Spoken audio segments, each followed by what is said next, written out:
here never heard about GitLab? GitLab. No. Okay, how many regularly use GitLab? Okay, so quite a few. Good. So this is not going to be pointless. A little bit about me. Hello there. I am Stiven, and I've been working with Symfony since 2014. Since this is a Symfony meetup group, at least I have to somehow put Symfony in there. I work for a really large company, and why you should listen to me is because one of the roles in this company that I have is the PHP community lead. And in April 2021, I became a GitLab certified CI/CD specialist.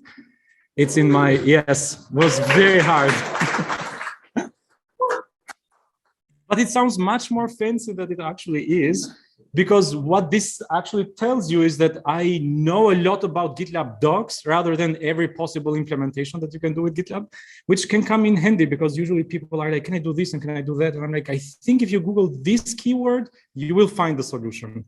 So I've got that going. And in the last 3 months, I've been playing a lot of Yu-Gi-Oh! Duel Master. So if anyone wants to add me, let me know. And I discovered Hades on Xbox, and that's my new obsession right now. So if you want to talk about Hades, feel free to do that. So a little bit about GitLab and why we are not talking about Symfony coding is because in the recent years, GitLab started to have this vision. The company has slowly moving into this new slogan where they call themselves the one DevOps platform. When I started with GitLab in 2015, I was like, this is like GitHub. Like there was no real difference. And slowly I was of the opinion, it's like, this is like GitHub, but with everything in it. Because usually on GitHub, you always have to connect with other stuff in order to make things work how you want them. And GitLab has this really nice, oh yeah, you want to run this, use our thing. Oh, you want to run that, use our thing. Oh, you want me to push this there, use our thing. I added like some slow fading explanation what DevOps is. And I laughed a lot when I read this because DevOps can be best explained as people working together.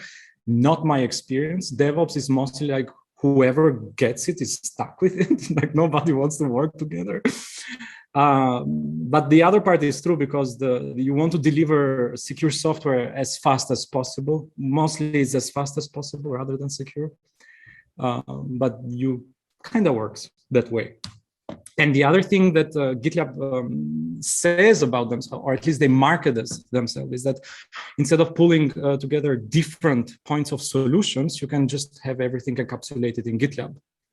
If you don't use it and you would like to try it out, you should definitely try it out because it's quite nice for small companies or either large companies with their paid tiers, and maybe it can be helpful. If you're already using it, I want to transition to the actual examples. So if you're already using it, my experience of how teams with Symfony projects, because I've always worked with teams in Symfony projects, is that no team has those famous bloggers. Like everything you read in blogs, everything of do it this way and do it that way. What colors are your function? Like when I read the what color are your function, I was like, this is such a great talk, but it feels like math. Like I will never use it, to be honest. And when you work with everyday developers, people like you and me, or even juniors, they're a different category of people in my sentence, is that they all work with something related to Git. So they all understand Git. It's a great collaborative tool, and GitHub and GitLab are usually quite nice because they have Git in their name. So you know that you're gonna fully understand it. They always know that, or everybody agrees that, oh yeah, PHP mess detector, really cool. We should definitely use that. How about PHP stand? Fantastic, let's put it. And then you have like this huge enthusiasm about using things. And since I mentioned card games before, I've actually witnessed something that I call composer bricking. So in card games, when you brick is when you get cards that you cannot really use. So they are just like bricks. It's like, what do I do with them? And I actually saw a project for a very big client, or a client that was paying an insane amount of money, have like 3 or 4 of these detection, helper, code styler, blah, blah, blah, security. And they were just like composer require, and that's it, like nothing else. And I was like, this is a brick, you know? So I just deleted it and nothing changed.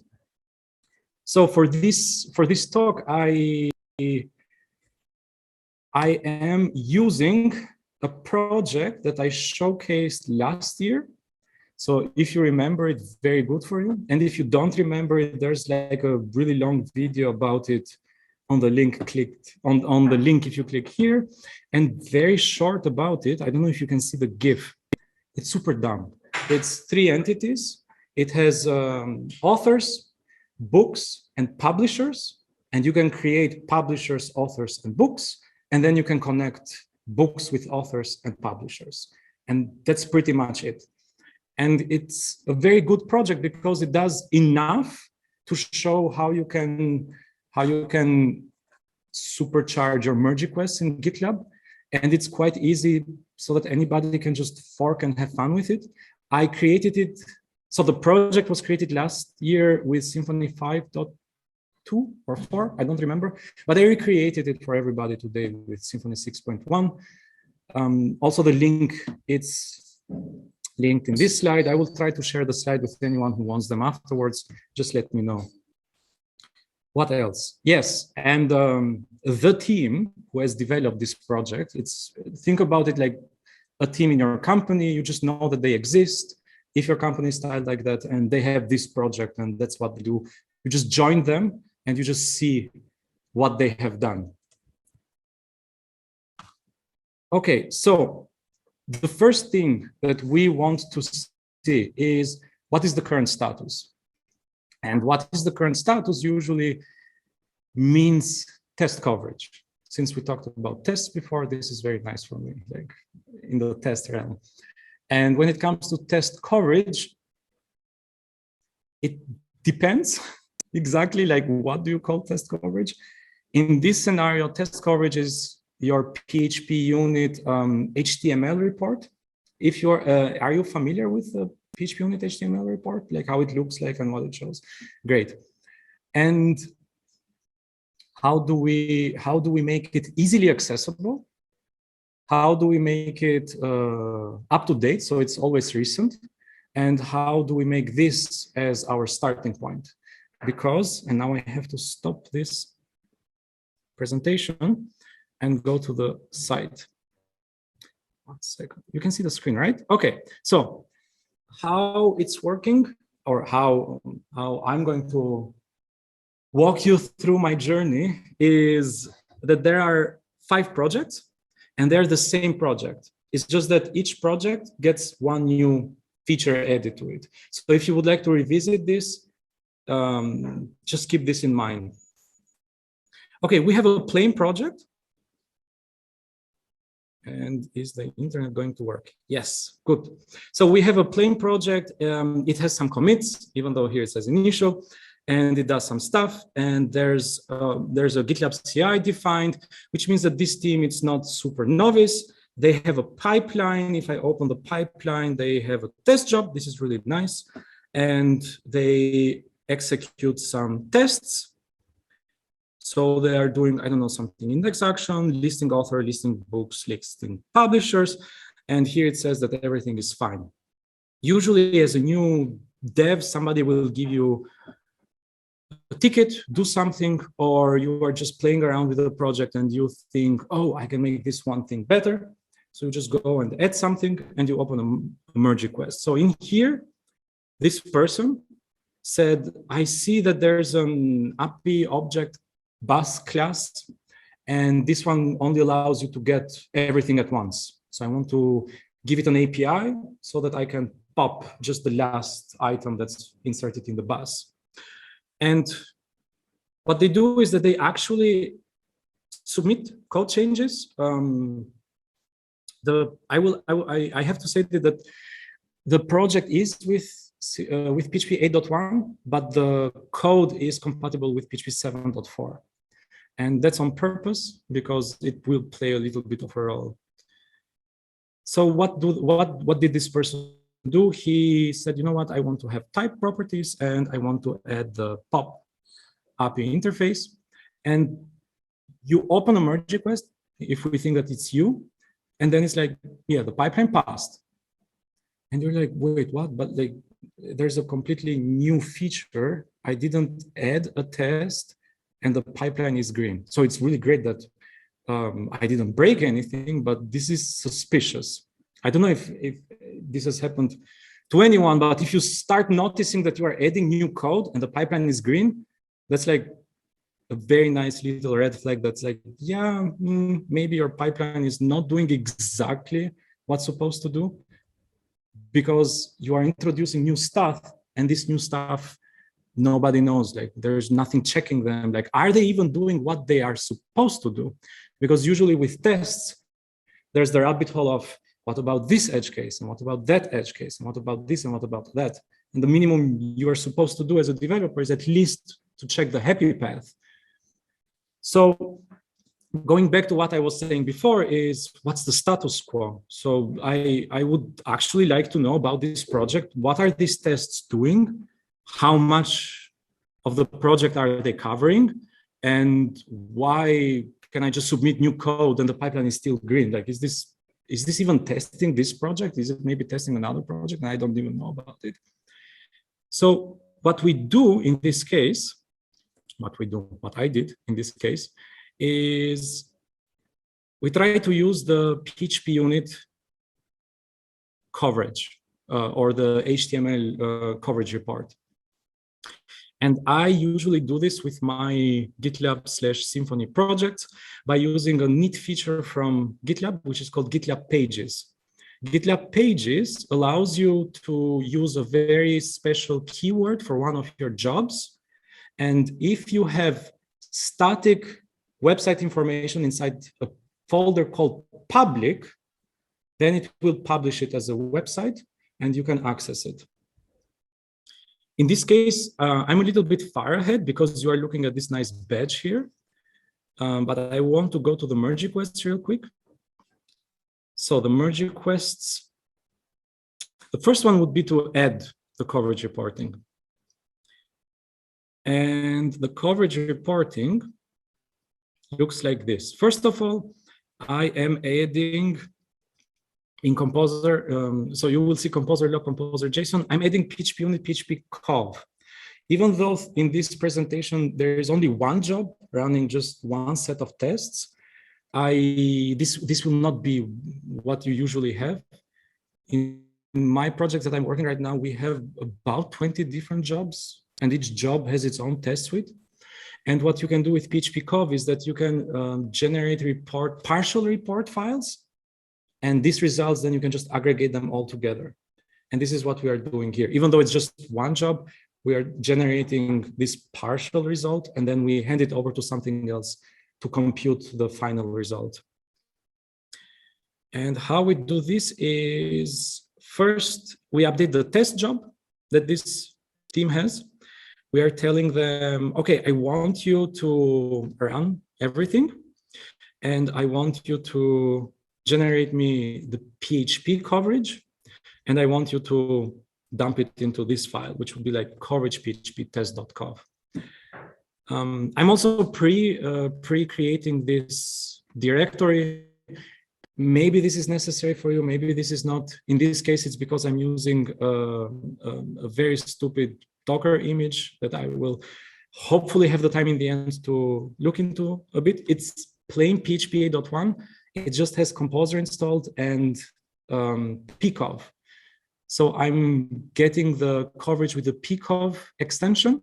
Small shout outs to pcov, because that's all what I want to do. I just want the coverage. So I don't want to install all of Xdebug just so that I can use the coverage feature of Xdebug.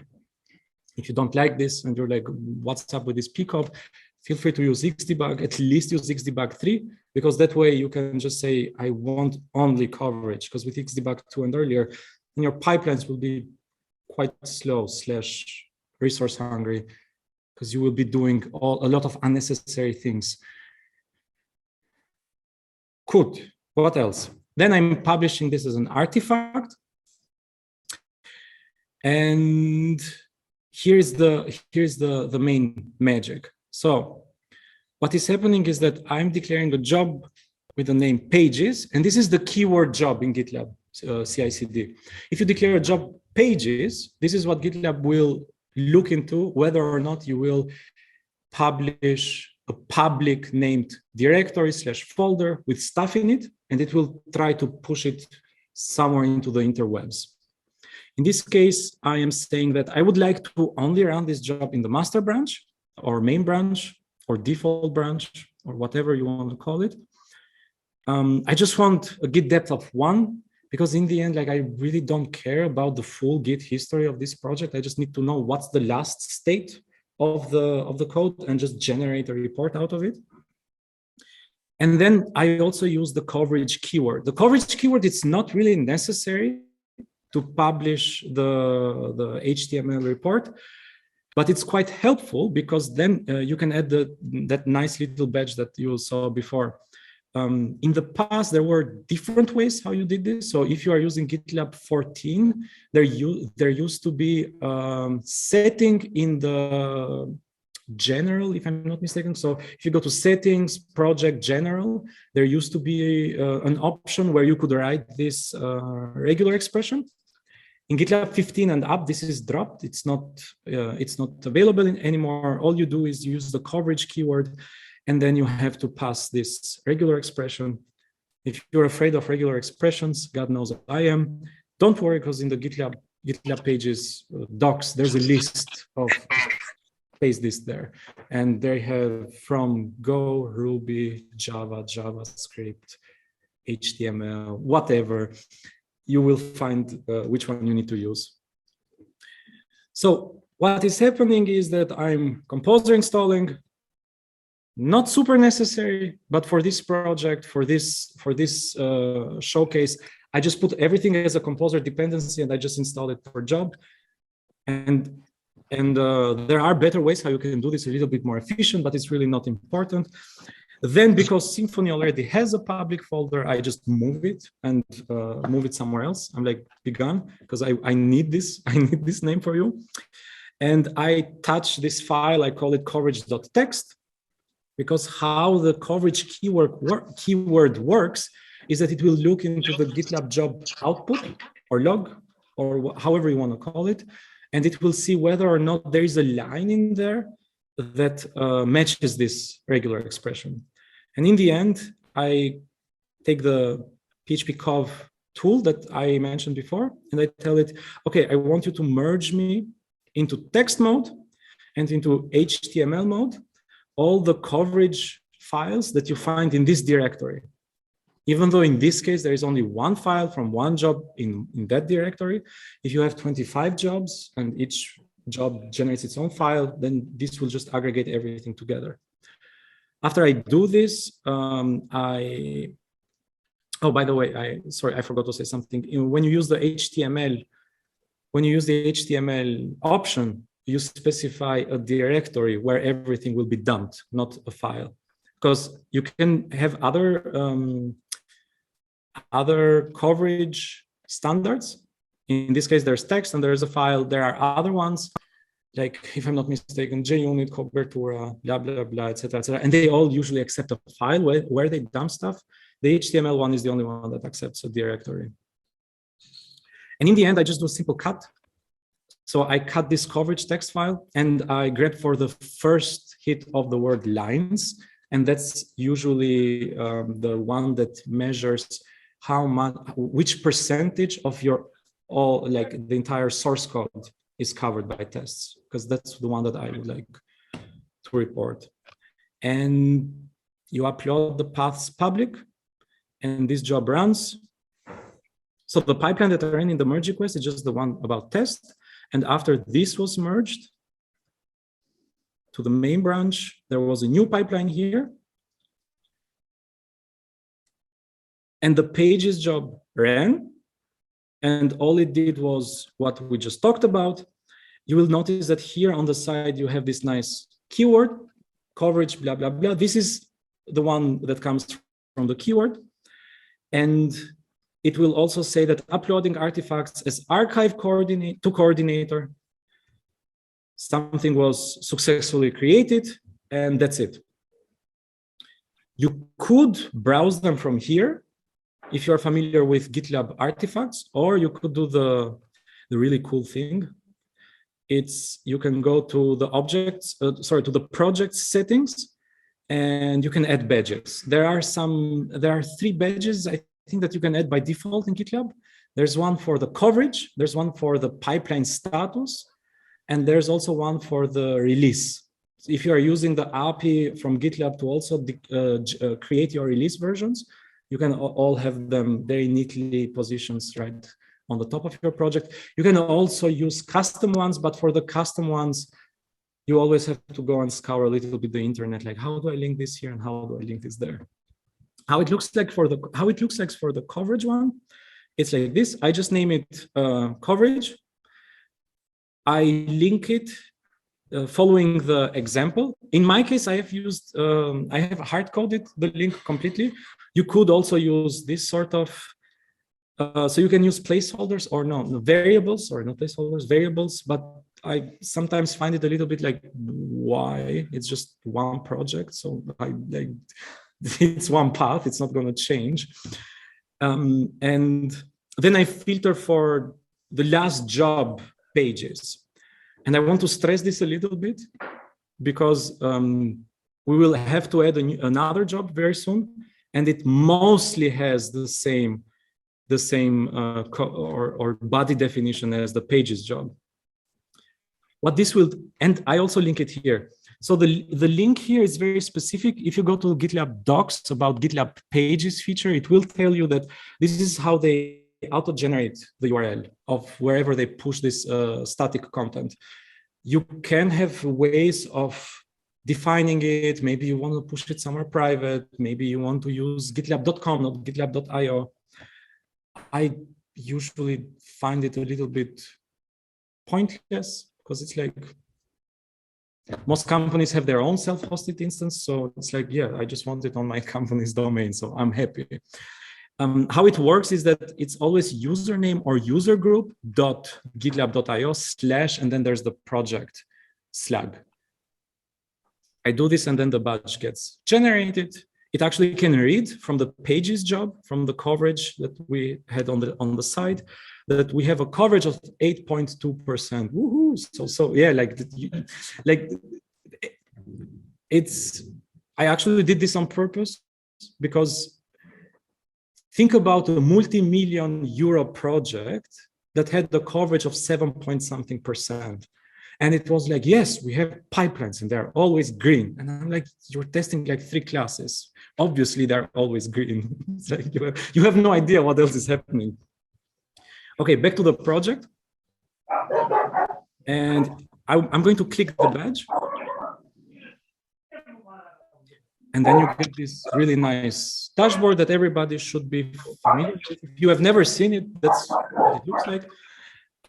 You could go to the dashboard and it takes a minute to load.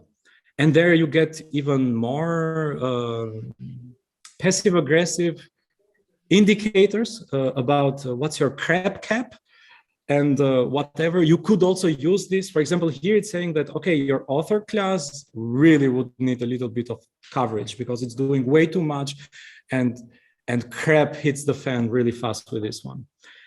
Or you can just look at it and maybe reflect on your choices as the developer as you are working every day. We use this in my team 1.5 years ago. And the good thing about it is that per commit that enters the main branch or your default branch, you get this generated. So you always have the latest status quo of your coverage. And it's always very easily accessible and readable and openable from every person in the team. And sometimes we even did a thing called testing hour. So for 2 hours, once a week, everybody could just write tests. And this was very helpful because I was like, okay, so what's this subscriber thing? Like, why is it 75%? What's missing? And then I would notice that, oh, so there's no test that actually has a bus with stuff in it. And I would just write that. And it also helps coordinate so that different developers don't write tests on the same thing at the same time. This is very, very helpful. And this is why I started the presentation with like, what's the status quo? Because first we need to know what do we have so that we could know how do we move forward. Going back to this project, so our developer now that has a full understanding on why his code was not covered, he still wants to, he still wants to submit code. And if I'm not mistaken, when he submits code, nothing happens. One minute, because there are merge requests. So what did we do? We added the coverage reporting. Everybody in the team knows exactly what's covered, what's the reporting. Now, we add the merge request with the changes that we wanted to add this pop interface, but we cannot really see like how are we affecting the coverage report, because normally if you have 8.2% of coverage and you add some lines of code and it's not tested, that coverage should go down. And how you do this and why this is happening is because the pages job runs only on the main branch. So your feature branches or your checked out branches, they don't generate any coverage. And what we want to do is to also generate branch specific coverage without the HTML reporting. We just want the branch specific coverage. And what GitLab can do for you is to give you a very nice UI telling you how bad were you, like how lazy were you, or will the other people have a good or a bad opinion about you. So I have added a separate job in the third merge request. So add coverage job for branches. And I've added a separate job. And this job, what it does, it's mostly the same like pages. It has the same, the rules are different. So this one says run on every commit branch that is not the default branch. I want you to find the coverage like this. You find it, blah, blah, blah. And we're just generating the text coverage and just outputting the line so that the coverage can appear on the pipeline.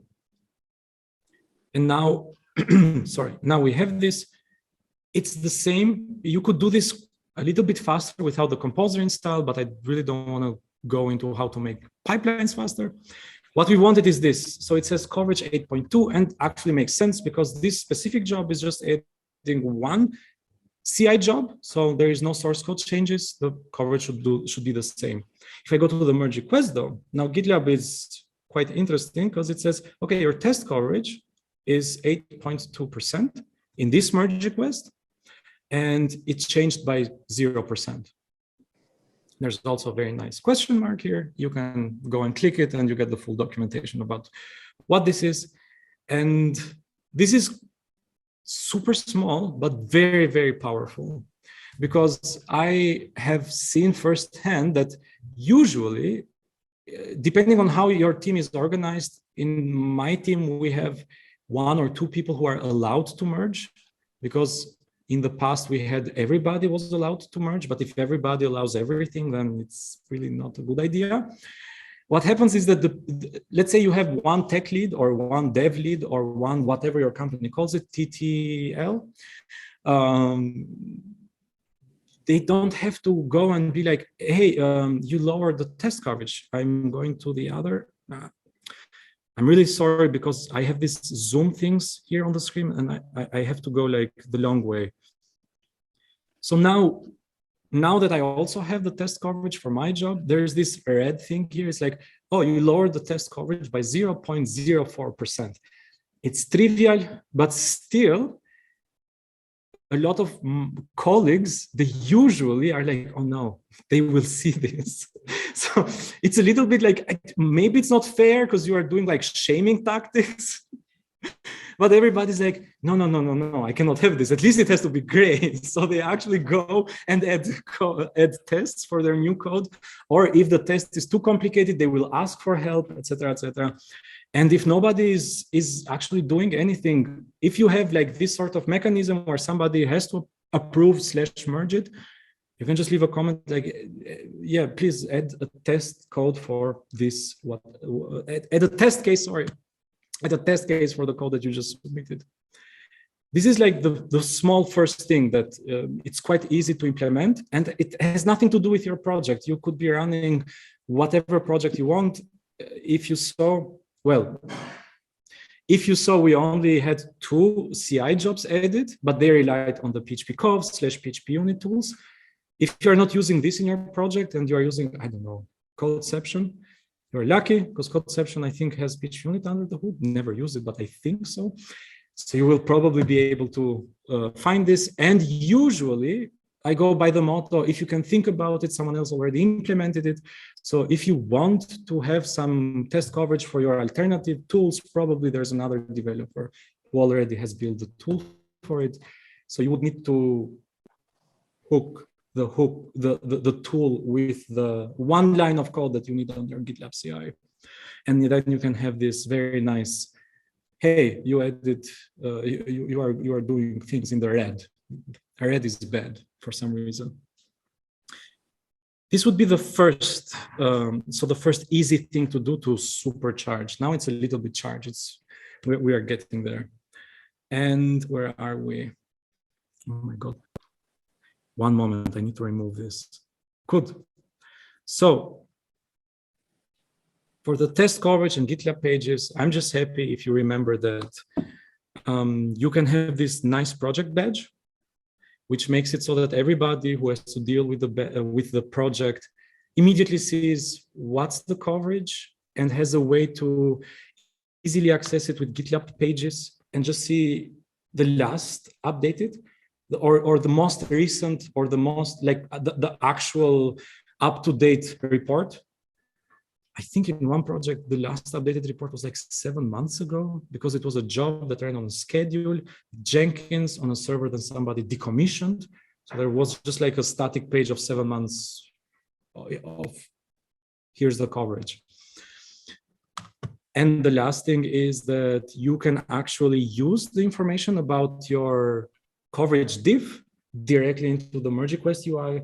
It's very fast and it gives you an immediate feedback of add tests or really good. Like this guy codes. Then we touched it a little bit. It's the did you test that? Let's say you implemented the first step and now suddenly people are very, very like smug. It's like, this is red. I'm going to leave a comment because we in this team give feedback. So my feedback obviously is not like how to test something, but it's like, did you test that?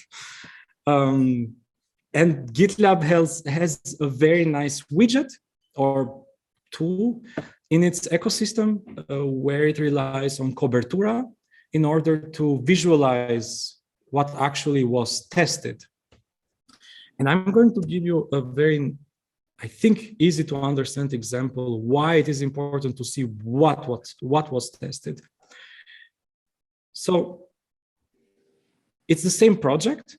The only thing that's different here is that this project or the third project already has in place the GitLab pages and the coverage jobs, etc., etc. We want to have it. We want to have it with cobertura. I'm sorry, I even speak Spanish, but I cannot pronounce cobertura. So again, this dude wants to add this pop API to this class. And we see here that he actually increased the test coverage by 14.66%. And it's like, what the frack? You know, it's like, we need to merge this as soon as possible because this will make our project so much better. If you go though into the merge request, you will see that what he did is that he is testing the create publisher action, which has nothing to do with this bus API thingy. So what he did is that he was like, you know what? They see the red as a bad thing. So I'm just going to test something easy, since it's not tested anyway, make it green and have people merge it. It's like victory. No, I'm sorry. I don't know if this means anything in any language.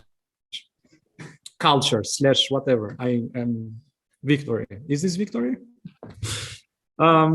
So it's very important to actually know, did he actually wrote a test about the code that he wants to put in the source code? Because this, if it was me, I would be like, really nice job, but I want you to open 2 merge requests. One merge request, just add me the test for the publisher controller thing. It's really nice. I will merge it. It's nice that you're doing this, but I need a test for the API object bus. I cannot merge this. And Cobertura, it's Cobertura today. Cobertura helps a lot with this because so what we do is that we add the Cobertura coverage report. And what we do is that we just change a little bit the jobs that we are using for generating the coverage. Just remember that we have one for the main branch and one for the feature branches. So it looks like you're doing it twice. There are ways how you can do this with one job, but then you start to write code into YAML files, and I'm just like, who cares? It's just 2 jobs that are going to be there for like 15 years the same.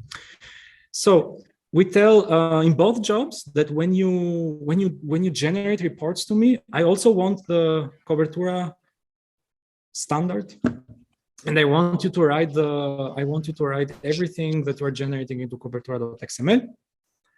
And then we tell this is very recent. Actually, it's for GitLab 15. I have to mention this. If you are using GitLab 14, it was with the keyword Cobertura, and then you just linked to the file where the result is. Now it's under artifacts, reports, coverage format, and the path. You just tell this to GitLab, and GitLab is like, I got you, don't worry. We do the same also for the main branch, and we need to do this because we need to have a diff in between what is covered on main and what is covered on your local branch, and then GitLab does the rest. So this is the only thing that this merge request gives the Cobertura coverage format, coverage report to our project, and then our beloved team member, as if it's not me all the time, but so our beloved team member resubmits the code, and GitLab is like, yeah, there's no test coverage for this. This is a very tiny bit of code, but usually in actual real life features, you start to see like huge lines or columns in red and green and red and green, and it's very, very clear that, okay, you have covered this, you have not covered that. And the feedback starts and become a little bit less scary, because I know that for a lot of developers, feedback sometimes feels very personal. It's like nobody actually has anything against you. It's just that they want you to contribute to the project. And these tools, sometimes this is even more self-explanatory. It's like, yeah, it's in red. It's like, it's very nice, like really good job, but like this one is not covered. You should cover this. So that would be the did you cover that? It's easier to see, it's faster to visualize, and it's, I would say, more secure just because it's not a human doing it. It's a piece of software, and the piece of software will either do it or not do it. In this case, it just does it. Back to the presentation. So from this slide, my main takeaways are, yes, it's very nice when you are in green, but that's not the full story. You should actually try and also use this other very simple trick. in order for GitLab to immediately show you in the merge requests what's covered, what's not covered. And maybe there is not even need to leave feedback, because if the team is good, they will just see this and do it themselves. And if not, somebody can be like, okay, so next. What failed? Yes. Quick report in merge request UI with JUnit logging. You probably have heard JUnit a lot. Even before this talk, somebody showed me something with JUnit, and they were like, yeah, I use JUnit, but I cannot make like this HTML report there. JUnit, I kind of know why it's called JUnit, but I never Googled it. JUnit is named JUnit for the sake of being called JUnit. Even Sebastian Bergman very recently, last year, said that everybody thinks like it's a standard, but it's really not a standard. And actually, there is no standard in logging. It was just one of the first, so it's there. But we're not going to talk about it. If you are into PHP-UNIT a lot, in PHP-UNIT 10, you might be interested to look into the internals that they are redoing there on how they have now their own internal event system on the log output and the log format and how you can hook on them, etc., etc. In this case, I honestly don't care. What I want to do is that usually what happens is that in a merge request, a job fails or a pipeline fails. And the merge request, if you have made it so, will be like, your pipeline failed, you cannot merge this. So fix your pipeline first. And if you have a project with one pipeline, maybe this is not as horrible, but if you have a project with 27 jobs, sorry, one pipelines, one job is not as horrible, but 27 jobs is like a lot of hunting and scrolling. And when you have 1,800, really, like my project has over 1,800 test cases. Then it's very annoying to find like what specifically failed, like which test case failed. What you can do in this case is that you can use JUnit logging and hand over your JUnit to GitLab, and GitLab, like no spoilers or like no surprises like before, will take this information and it will make something nice in its UI. So we go to the fourth project. The fourth project has the coverage, has cobertura in it. Now we will introduce the JUnit reporting. And merge requests. Oh. So another developer looks into our book entity, and in the book entity, they're like super confused. It's like, why is the price a string? Like a price obviously has to be a number. And I've actually done this. Like sometimes I see code from like 2016, and I'm like, why is this an int? This is clearly a float. Or why is this nullable? This cannot be nullable. And you just think like, I will refactor it a bit. It's like suddenly it's more robust. That's the word, right? Everybody's like about robust code. And then you submit your merge request. Like in this case, this person, I don't know who this person is, but this person is like, oh yeah, there's also a test case about it. So I will also change the test case. It was using strings, now it's using numbers. And you submit the merge request and the pipeline just fails. And usually what you have to do is that you have to open the job that failed, go into the job that failed. And this is a very small job, but scroll down and then try to read this and try to understand. And if multiple things are failing, it's a pain in the head to find out exactly where and when. So what we are going to do now for this project is in another merge request. Let me just go to the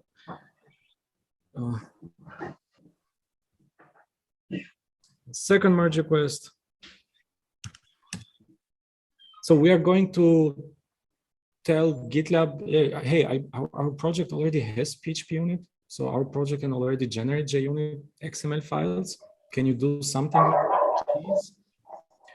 And all you really have to do, in this case, I said to direct to our PHP-UNIT XML distribution file, I want you to log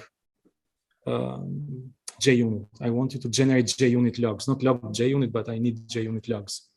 And why I did this directly on the PHP unit XML file is because if you have multiple test jobs, you will need them anyway. You might as well just load it automatically there, because you can also pass it as an option when you call PHP unit to execute. It would be a little bit, if you like it that way, do it that way. In my case, it's like everybody wants to use it anyway, so it's here. So all you need to do is to tell PHP unit every time it runs to execute tests, please give me JUnit logs. And all you have to do is in your test jobs. Now, this has nothing to do with your coverage jobs. In your test jobs, and I need to expand this a little bit. So in the test job, here, test job, good. Yeah, do, run, blah, blah, blah. In the artifacts, we are uploading the coverage output or the coverage standing. And then we also say, I want to return, hello teacher, I want to report someone. I want to report JUnit, and you can find it in this JUnit.xml. And that's all, that's everything. Now, how your pipeline will look like, would be something like this. You will, if you have ever used GitLab, you always see this tests tab. I don't know how many of you were like, what is this? How can I use it? What are your secrets? This is how you use it. You feed it with some JUnit files. And in here, it will give you a very quick overview. It will say that, oh yeah, there were 6 test cases or test scenarios, and they ran for 2.71 seconds. 6 passed, none were skipped, none ended up in errors, and none failed, obviously, because we just did something on CI. So how does this help us, and why you should probably do this? Let's go back to the change price type from string to float. Now this merge request uses the one from JUnit, and actually directly on the merge request, you get this very nice little widget, and it can either send you to the full report, which is the one that I just showed you a little bit before, or you can expand it and it's like, hey, this little thing failed. And this is really, really helpful if you are one of the people who is responsible for merging merge requests, or even if you are in a project that has a lot of tests, like really a lot of tests, and this immediately tells you like, this failed. And you can go and check it out locally, or however it is that you check it out, Web IDE, Emacs, please use PHP Storm. You can just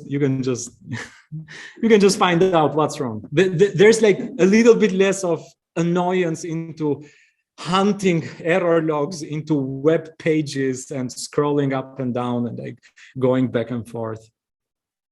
So this is how we gave it a little bit more of a charge or a push to this project. We immediately get told like what failed, what passed. And the cool thing about it is that if I would actually introduce the code to fix this, the second commit would make the pipeline green. I didn't do this. I don't know why. I'm just thinking about it. And here it doesn't say anymore like test summary contained no errors, blah, blah, blah, but actually it tells you that test like recovered 1 failing test. So it actually does report to you that something from previous commits was failing, and now the next commits fixed this amount of failing tests. And it's not necessary really, but it's really, really fast feedback. And for me personally, sometimes I have days where I just do code reviews. This is a lifesaver because it immediately tells me, okay, that's something failing. Here's what's failing. I can leave a comment. Do you need help with fixing this? Because normally if you are working for the project, you even know that the thing that's failing might be a little bit tricky. It's very, very nice to help you be a little bit more efficient. Good. So for the what failed, the two main things are, now you know how to populate this tab on GitLab, and you get this very nice widget directly on your merge request window. It immediately tells you what was recovered, how many failed, how many passed. and you can just be, you can save those 13 seconds of you doubting yourself. Why am I even working here anymore?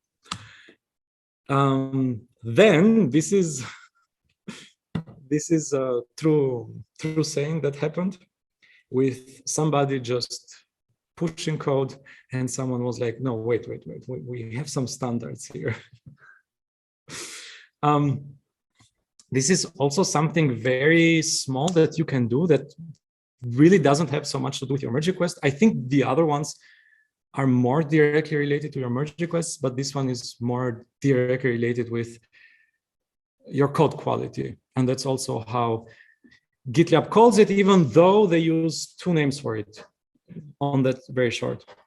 So usually today, all the rage is about using static analysis. They even have things like SAST, which stands for static analysis and security testing, something. There's also DAST, the dynamic analysis and security testing. If you didn't know about them, please just Google. That's like a completely different presentation. If you have not tried them, they're not as complicated as they are. In my case, some time ago, when I kept hearing PHP Stan a lot, I was like, "Ooh, that sounds like too advanced." And I tried it, and I was like, "Oh, this is nice." And today I learned that the Andre Mirtes, I think it's his name. I was like, "Oh, this is why I really like PHP Stan." It's like, it's this dude, the person whose name I've seen since 2012 on my Ubuntu packages. How can we use this? Because static analysis usually immediately detects things that are syntax issues, or when you commit code that can be syntactically problematic. It will not tell you like, hey, if you load the book whose name does not comply the length of it will not do this sort of validations. Usually static analysis is something like, oh, but wait, you said that there's going to be an array here. Why are you giving me a number? So this thing can be immediately get caught and you can fix it. I have chosen PHP Stan. I'm a big fan of PHP Stan. If you like other tools, you can use other tools. The one thing that it's very important for GitLab is how you format the output of your static analyzer. And where are we? Then we have Project 5. Project 5 has everything from before, and this one introduces code quality. Code quality is the keyword for the widget you can use for GitLab if you're interested afterwards. But you will also see that in some parts it also says code climate. They are not exactly the same thing, but usually as far as you're concerned, it's almost the same thing. When it comes to the GitLab widget, code climate, it's a service, if I'm not mistaken, for code quality assessments. They have a bunch of features. If you're interested, you can look. Yes, you can look what they do.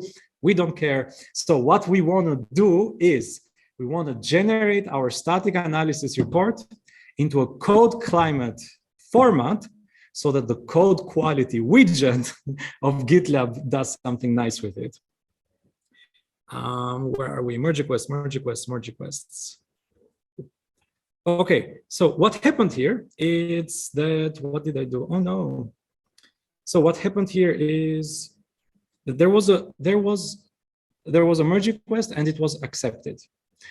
And this might have happened with you. If you tell me this has never happened with us, I'm very interested to know where you work. What was here is that we introduced the code quality job, and how the job looks like is that we added a stage called checks. In here you can add more jobs if you want. In this one we are again doing composer install, and then we are running PHP Stan, and down here you will see also composer JSON and composer log because we are adding PHP Stan as a dependency. We tell PHP Stan to analyze without interaction. We don't care about the progress of what it is doing. We don't want any ANSI, nice, beautiful, color-coded, whatever, yada, yada, yada. The only thing that we want to know is that the error format, it's GitLab. On the PHP stand documentation page, you will find different error formats that you can use. And then we say, please run on my source folder, because this is code that I'm creating. And this is, I guess, optional. You maybe don't want code quality on your tests folder. I like it because, again, it's code that we have created as a team, so might as well not have tests that have crappy code in it. However you want. And then we say, whatever it is that you are outputting, write it on this GitLab code quality report.json file. The error format for GitLab code climate in this case is in JSON format. We are not doing XMLs anymore. And then after the job is done, it will report to the code quality. Here's like where things become a little bit funny. So to the code quality coordinator, and it will say, yeah, just take this file and do something with it. What happened in this merge request was that actually the code quality coordinator, so I need to show the job real quick, how it looks, because it's not that fancy. It's just running this, and then it's saying, okay, I'm uploading artifacts to the code quality coordinator, and then he does something with it. And then directly on the merge request, you get this nice widget saying code quality, and I love the word here, degraded, due to one new issue. So, and if you expand it, actually will say, okay, there's a major issue. It's saying that there is an access to an undefined property on the publisher class and in this place. And if you click it, actually it should, no, okay, it's not. Anyway, I think it's because the merge request was merged and I always delete the source, the feature branches. But you could click it and it actually, you could also see what was the line. And if you have time, you can also go and look it up locally. The thing is that why it was merged, and this is from a real life scenario, it was that, yeah, but this is how we have it already. So what this thing did is that it just found out that we have this dynamic property being generated. Who cares? You can do it in you can do that in PHP. Like you don't have to declare a class property to actually declare it. You can just like randomly declare it somewhere and a value is assigned there. Very neat. And they merged it. They're like, it's okay. This will be our code quality status quo, so that the new branches, they get to diff against it. We know that we have this one issue. We can live with that. And after they merged it, their entire pipeline failed because the DevOps here was very nice. He said that this job is not allowed to fail. Something that a lot of people do is that they put the jobs allowed to fail. And then it's like the code quality is like failing all the time, but nobody cares. So what they had to do then was like, okay, we cannot deploy anymore because our main branch now it's locked. Like the pipelines cannot run because we have code quality issues. And they submitted a merge request where they actually fixed this. This is how it looks when your code quality degrades. So every time that you have people submitting degrading code, I'm really sorry for the emphasis on degrading, but it's like, it's very fun when you type to your colleagues, it's like, hello, colleague A, you degraded code. Merge request 2, if I can find the link behind Zoom. I hope it's 2. No, it should be, yeah, it should be 2. Go. No? 3? Yes, okay, it's 3. So they fixed it. And actually it says that, okay, you did the good thing because code quality improved due to one resolved issue, and you can expand it and you can see what was fixed. In this case, this is more like the Obama meme giving a medal to Obama himself, because you feel like, oh, I did such a great job. You know, it's like, I fixed this. This is so nice. It's not like anybody is going to block your merge request for fixing code quality issues, but the other way around, it's very, very nice because it can immediately give this very quick feedback styled, easy to read that, okay, the code that was submitted in this merge request, actually it's making things worse. It's major, critical, minor, like there are different ways. this is depending on PHP stand. In PHP stand, there are also different levels, like how meta you want to get about the static analyzing that you want to do.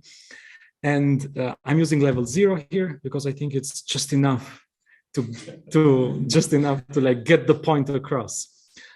And moving on, so that I can actually finish this and you can all socialize, is if you use the code quality widget from GitLab, it will give you this nice window where you can see how much the code degraded, and it immediately tells you at this class, at this line, this is what is wrong. And every time that you feel like you need to eat a cookie, you can go and fix one of those, and GitLab is like, oh wow, you improved code quality, good job. And this is also how it looks like. And they're very, very nice to use. Like in the day-to-day life, after you get used to them, you see other projects and you're like, oh, this is horrible. How, where, what? No, wait, guys, we need to add some stuff. And that would be it. There is other things you can do with GitLab and GitLab CIs, but I wanted to focus on this very nice little, maybe not so known widgets that immediately supercharge our merge requests for your collaboration work. And I think that's it. So now we can take some questions and hopefully answers.